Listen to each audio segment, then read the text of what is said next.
What's up, everybody? Welcome to Teen Life Group for today.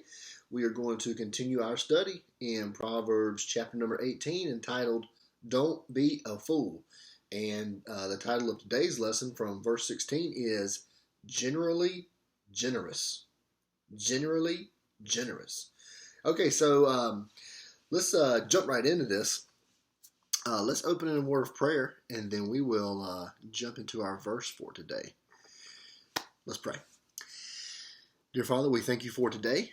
Thank you that we can take some time to be in your word. I pray that you would help me to speak it clearly and that the point would get across today, Lord. And we're just thankful for your word. Pray that you'd help us to be in it, help us to be reading it, and to be growing closer to you. Thank you for our teenagers. Pray that you would bless them and just help them as they're going to be going back to school soon. And we ask all this in Jesus' name. Amen. Okay, guys, so we are in verse number 16 of Proverbs 18, and I'm going to go ahead and let you know this verse is a little bit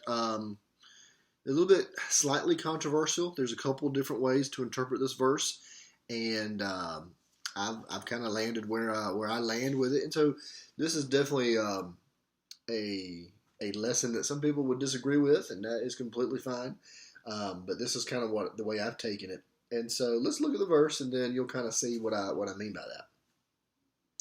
Verse 16 says, "A man's gift makes room for him and brings him before great men." Okay, so a man's gift makes room for him and brings him before great men. So you see, I've highlighted the word gift there. Some people take this to mean that this could be talking about a bribe, and you are bribing people for things, and people accept those bribes and then do favors for you. And that is a legitimate meaning behind this verse, but I don't think that's quite it. It's kind of like, hey, look out for this type of thing. This is kind of the way the world works type of meaning. But again, I think there's something a little bit more to it than that. I think that this verse is meant to be in a positive light, not a negative light. And it is tough because the verse doesn't really say it, just kind of stating a fact. And so, honestly, both ideas could be at play here a little bit, but a man's gift makes room for him. So this idea of a gift, there is a word in Hebrew for a bribe, and this is not that word. It's just a gift. It's just a present.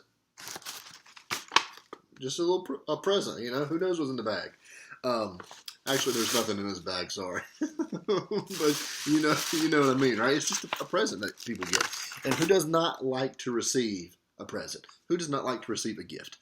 And so let's kind of talk this through a little bit. There's 3 points here today. Number one is you need to be generally generous. And so I know it's not common practice to have your title and one of your points to be the same, but it is what it is today. Just generally in life, you should be a generous person. And if you are, I think this proverb teaches that there are some practical benefits to that. Okay, so if you are just generally speaking, the way that you live your life, if you're a generous person, you're willing to give. This is not, in my mind, like over-the-top gifts for people. You go to their birthday party and you got the best present there. That's not what I'm talking about. Just, again, generally, the way you live is a generous way. It's no big deal for you to give a gift for somebody. You're not holding on to everything so tightly. You're willing to give some of those things away. And there are two points under this. I'm going to put both of them up here at the same time, and then we'll kind of talk about them. Is that you should be generous when it is expected, and secondly, when it is commendable. Okay, so when it's expected, I mentioned a birthday party, right? This is just really practical, everyday type of example here. But yeah, if you go to a party and you're expected to give a gift, you should bring something, right? If you show up and don't have anything, that doesn't look real good. Or sometimes, especially as you get older and you start, open up homes for people to come visit you, or if you're going to get together for dinner, if someone invites you to dinner, you should be anxious to say, hey, what can I bring? What can I add to our time together? And sometimes people don't do that, and it's kind of like, okay, it's just kind of an expected thing, and culture has something to do with that, sure. Um, but are you willing to be generous when the time is, I guess, called for you to have a little something to bring? Again, not going over the top. Okay, I mean, if you come to my house for dinner and you want to bring steaks, that's not over the top. That's completely fine, no problem. And so when it's expected, but also when it's commendable. Okay, so this is when it is appropriate or suitable to give a gift to somebody. Okay, and I think the best way to understand what I'm getting at here is to think about the opposite, which would be when it's not commendable, which would be uh, lavishing gifts on someone just all the time. And if you're trying to flatter someone, which we'll talk about that at the end, that is not what this proverb I think is talking about, and not what I mean when I say you should be generally generous to people. But when it's appropriate, yeah, give a gift to someone. If I mean, there's just so many examples. Basically, if you can give a gift of some sort and it not be weird, feel free to do so. There are times where it is a little weird, especially again if you're doing it all the time to the same person. You got to be careful with that type of thing. But because you don't want to come across the wrong way. I've referenced these guys before. Some commentators. I'll just put K and D up here. If you've listened to any of this series, you probably recognize that's Kyle and Dalich. Some of the commentators I read, but they have a quote, and I'm actually gonna give you bits and pieces of this same quote throughout the whole time here. But this little one snippet that they say is that liberal giving. You're liberal. You're free in your giving. You're generous. You're not holding it back. Liberal giving is an important part of practical wisdom. Okay, so again, generally speaking, are you generous to people? And I think what the proverb is getting at is that there is wisdom in living that way. I think for one, it helps yourself that you're not just so tightly held to things, but even in your relationships with other people. Again, I said it earlier, who doesn't like to get a gift? Everybody does. You're not bribing people. You're not trying to flatter people. You're just a generous person. And I think that's a very wise way to live. So, okay, number one, be generally generous. And number two, secondly, we need to look at another part of this verse. I'll put it back up here. A man's gift makes room for him. And then kind of the same type of idea, and brings him before great men or great people. It can be translated. So this idea of making room and bringing him before great men is kind of really the same idea there. But let's talk about the phrase there, makes room. This means to make something spacious. It means for something to grow large or to grow wide. It means to just have a wide open space. And it's really to kind of, the way it's used here is kind of to clear the way for somebody to get through. It makes room for someone. It makes a spacious place for them to go. So a person's gift is said to do this for the giver. Someone who's generally generous, hey, their way is made wide for them, and it brings them what? Their gift literally leads them before great people. And so now the number two is living graciously spacious. Okay, that's kind of some tongue twisters here today, but living graciously spacious. All right, so we already said that the gift, what does it do? It makes room for someone. Let's talk about that for just a second, okay? And I'll give you some examples of this. A person who is generous in their giving of gifts to people is someone who the Lord is the one who makes their way spacious. Okay, he does that through his own working out of our circumstances, and even with other people as they relate to us, they make our way wide for us to go through. To make our avenues in life wide and easy to go through. Now, I'm not preaching that if you give, things are going to be easy. Okay, I'm not saying that, but it kind of well, let's look at this first point. This kind of helps us out. Is that when you are generous, this is going to help you in navigating circumstances. Okay, navigating circumstances. So again, if Proverb 2 is something that is generally true of life. Okay, we've said that before, but the proverb is saying, hey, someone who gives gifts in a certain situation, the situation may be easier for them to navigate because of their generosity to people. Okay, so navigating circumstances, and now let's look at. It's from Genesis chapter 33. Okay, is what I'm going to tell you about. You don't have to turn there. I would encourage you to go read Genesis 32 and 33, but let me tell you about it real quickly. Is Jacob is getting ready to meet Esau after years of being apart from him. Jacob and Esau are brothers. They're twins. Jacob stole the birthright, stole the inheritance from him, and left home. He went and worked for his wife. He actually got 2 wives out of the deal, if you're familiar with the story.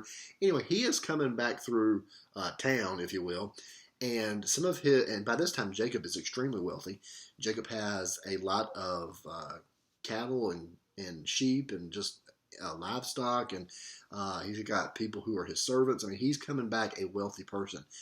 And so one of his servants says to him in chapter 32 that, hey, your brother Esau is coming out to meet you. He's got 400 men with him.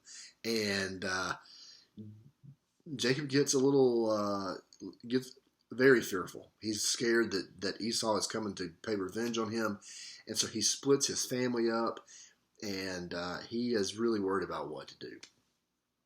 He then has a wrestling match with God at the end of chapter 32, and the next day he's going out to meet Esau, and Esau is still coming with these men, and Jacob is just sure that Esau is going to attack him. And so he gets together this large gift, and this is actually really close to the same Hebrew word that's in our proverb. It's not identical, it's a little different, but anyway, he gets this big offering together that he wants to present, and it's actually translated as a present, that he wants to give a present to his brother. And it's all this livestock, and he sends it out before him, and then he sends some of his family out before him to meet Esau, and then he sends the rest of his family out to meet Esau, and then finally he himself is kind of at the end to meet Esau. And Esau comes to him, and he's like, what is all this stuff? What's all these sheep and camels and livestock, all these things? He's like, and who are these people with you? And so he actually embraces Jacob and loves Jacob and is excited to meet the family, so to speak. And Esau says to Jacob, I don't need your gift. I've got plenty. I don't need it. And Jacob urges him, take it. I want you to take it.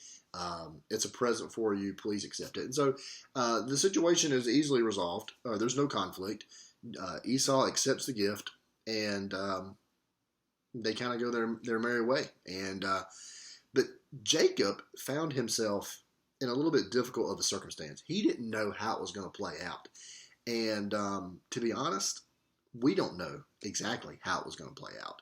I don't think that Esau had hostile intentions, but if Jacob had responded the wrong way and maybe went out headstrong against Esau, or maybe if he thought to himself, hey, you know what, I'm going to try to be proactive, and I'm going to attack Esau so he doesn't attack me, even though that's not what was going to happen. Jacob was fearful for no reason, it seems like. But if he would have reacted that way, how would that circumstance have been different? It would have been vastly different. And so the fact that the fact that Jacob navigated the circumstance with generosity at least helped the situation. It didn't hurt it. And so sometimes you may find yourself in some tough circumstances. And it's not the fact that you are going to be generous in order to just dissolve the situation or the conflict, even though that may need to be what you do. I think that if generally you're generous to people, you're going to be able to navigate these situations a little easier. And again, the way is going to open wide for you to navigate those situations. And then secondly, and this is really closely connected, is that also this is going to help in opening opportunities for you. Okay, and this is I want to talk about Abigail. This is from 1 1 Samuel chapter 25. David is out in the fields, and he's got a band of men with him, an army, and he basically is coming to Abigail's husband, Nabal, and he's asking him if he would give him some help, some food to help support them. And he had protected his shepherds, and he was kind of hoping for a little trade there. Nabal says, no, I'm not helping you. Who are you? I'm not giving you my meat and my bread, and kind of insults him, really. And David is about to go slaughter the whole house. I mean, just everybody. I mean, he is very upset. He's angry. Abigail finds out about it, Nabal's wife. And she puts together this same thing, this present, this offering, if you will, of some food, some cheeses, some meat, some different things. She loads them on donkeys, sends them out to David, and then she comes to him. She's bowing down. She's asking for forgiveness. And, long story short, David, he accepts her request, and he's like, thank you for acting with discernment and you basically stopped me from avenging and shedding blood. Okay. And actually what happens with Abigail is that Nabal ends up dying very soon after, and David actually takes her to be his wife, and she ends up being, a queen in Israel after David becomes king. And so, it definitely opened up opportunities for her in her life. How would David have responded if she had not been so generous? He would have definitely responded with anger and with bloodshed. And so, how do you live? Are you a generous person? It can help resolve conflict. It can help you navigate situations, different circumstances. You have more options as far as maybe what avenues to take in navigating some of those situations, opening up opportunities for you. And really this relates to, how these things interact with our relationships with people, right? I mean, Jacob and Esau, that was a personal conflict, potential conflict. Abigail and Nabal, which Nabal was ungenerous, okay? He was insultive, or I don't know if that's a word or not, but he insulted David. And he actually lost his life for that. The Lord took his life. He died. And but he was about to bring on a harm to his family. But those are all interpersonal matters that are going on there. And so there's no way to nail down how this will play out in every situation, because human relationships are very complicated and difficult sometimes. But if you're generally generous, the proverb says, then generally the way for you is going to be opened up. Okay, I hope that makes sense. There's going to be different avenues and options for you to navigate life situations. Let me put another part of this quote up here from Commendable. This idea of giving liberally. It says here, they say, it helps a person over the difficulties of limited, narrow circumstances. So in a situation where the circumstance is narrow and you don't have many options and it may not go so well, a generous person, hey, his gift makes room for him to navigate those things. So I hope that makes sense. Hey, you just need to generally be gracious. You need to generally be generous, and that'll help you live in a graciously spacious way. The Lord will be very gracious to you and helping you navigate those circumstances. Okay, so let's again, some tongue twisters here. Let's move to the third one quickly. I'll try to finish up here. And here's another one, all right? Number 3, and finally, you need to be genuinely generous, okay? So, again, the proverb says that a man's gift makes room for him and brings him before great men. And this goes back to what we talked about earlier, about not giving to flatter someone or to bribe someone. So the first thing is just that. Don't give in order to gain. All right. I think your motives matter. Okay. And I think if you're just doing things to flatter people, that the Lord will not make room for you. It will not give you a spacious way or options to navigate circumstances and opportunities with people. Don't give just to gain. Okay. You need to be genuine in your generosity. Okay. And then right under this is don't be afraid to be generous. All right. Sometimes, again, we kind of go through life like this and we're kind of scared to give to other people, to give things to folks, to give back to the Lord, even in tithes and offerings to Him. But sometimes it's like, man, I don't want to get rid of this thing. I don't want to give this thing. This is my thing. I think I'll keep it. Okay. I mean, it could be all kinds of things. It can be a gift. gifts like this. It could be a little bit of money to help someone. It could be just some material things that you have. Maybe some extra food that you want to spend along. I mean, or give to someone else. Hey, I've had people in church, share some abundance of their produce with me. I love that. All right, that's a blessing to me, and I want to be able to do the same thing as I'm able. And not be afraid to be generous to people. In Kyle and Dalitz, they say this. They say one does not lose in giving. One does not lose, but gains. They do not descend, but rise. Okay, and so again, don't be afraid to give. Be generous. Give. I think that practically speaking, that is a good way to live. And as far as living wisely, it's a good thing. I mean, you're gonna at least help your relationships with people, and that's part of living wisely, is living rightly with God and living rightly with other people. You're not bribing people. You're just generous. Again, who loves to get a gift? I know I do. Everybody does. And so let's be people that are generous. A man's gift makes room for him and brings him before great men. So let's definitely don't be fools. Let's be generous and let's please the Lord. You guys have a great day. I'll see you next time.